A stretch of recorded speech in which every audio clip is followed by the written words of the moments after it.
Okay, Algebra 1 OST Topic 3 review on linear functions. Very, very, very important. Very, very, very important here, okay? So the first lesson was on functions, okay? So first of all, when you're given a set of data, x and y's, you have a relation, right? The domain are all the x values. The range are all the y values. So right here, we have a table, x, y, x, y, x, y. We have ordered pairs, x, y, x, y, x, y. We have a mapping diagram, x, y, x, y, x, y, right? The domain are all the x values, and the range are all the y values. To be a function, each input, or each x, or each element of the domain has exactly one output. So, for instance, this x can only go to one y. This x can only go to one y. These two x's can go to the same y. That's okay, right?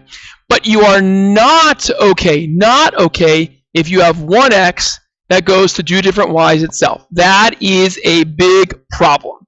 If that's the case, then this is not a function. Okay. Now, the two examples you'll probably see the most are the table and the ordered pairs. Your biggest thing to make sure that happens is that no x's repeat. Right? If you look here, right, all the x's are different. -5, -2, -1, 2, 3, 2, 4. So if I go down here to this mapping diagram, notice that each x only has one arrow going from it. That's fine. Okay? That's good. Same thing in your ordered pairs. Each x doesn't repeat. That means each x has its own y.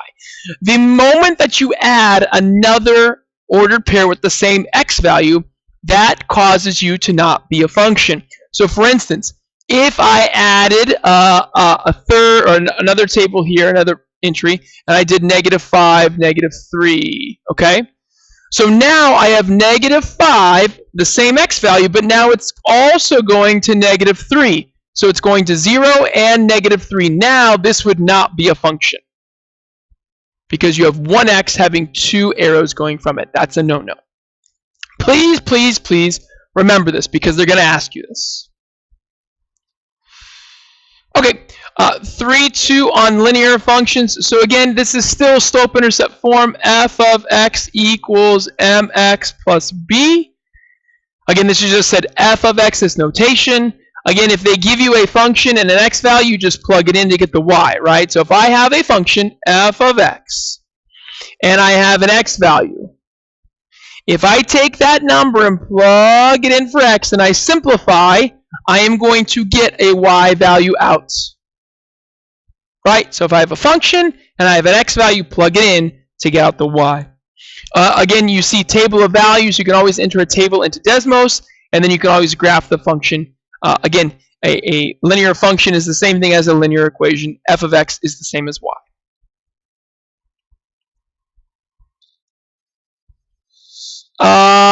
Transformations we don't have to worry about here with linear, we'll talk about later.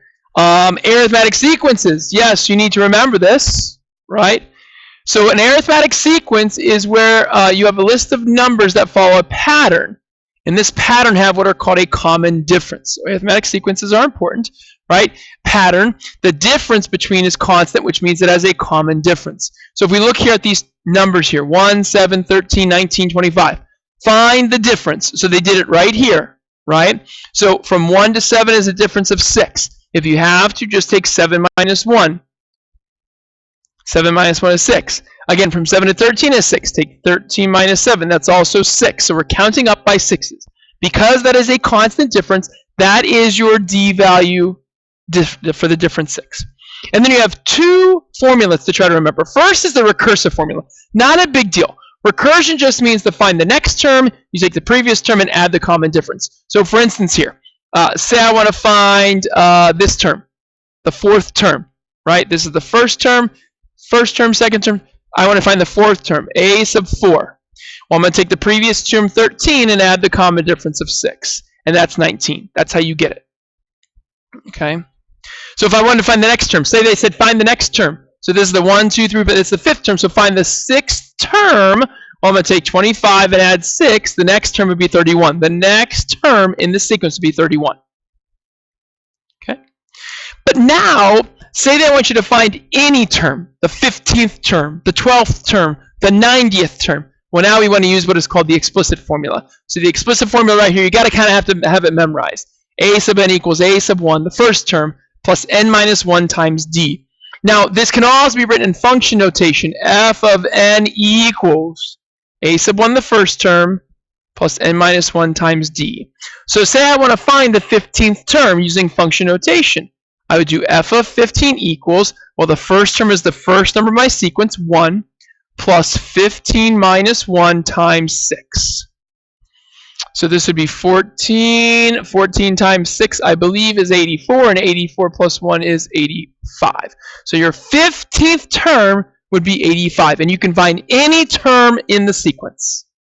So again, this should be memorized, and I apologize, it's not the easiest formula to memorize, but you should try to memorize that. All right, next we have scatter plots and lines of best fit. So again, this is also an important concept for them. So if you have a positive association, that means as your x's are increasing, your y's are also increasing, right? So as x goes this way, y is also going this way. For your negative correlation, as x goes to the right, now your y's are going down, right? Your y's are decreasing. So as x increases, y decreases.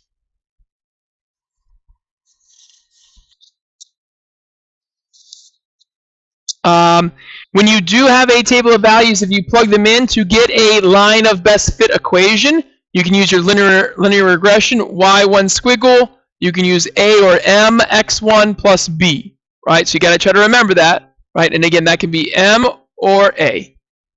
Again, it's slope-intercept form, and it'll give you that. It'll also tell you an r value.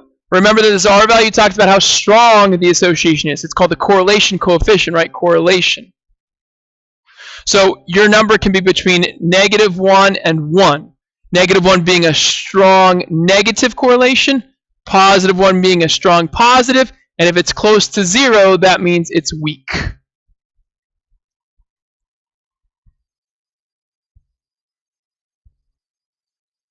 Okay.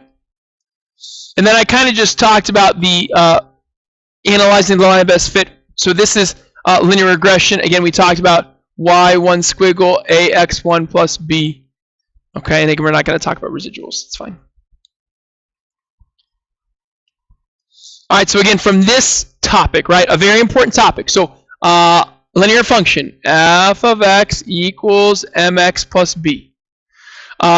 Function notation for an arithmetic sequence. Arithmetic sequence, f of n equals the first term plus n minus 1 times the common difference. And then for this linear regression, right, y1 squiggle, ax1 plus b. So these three things should be memorized from topic 3. There we go.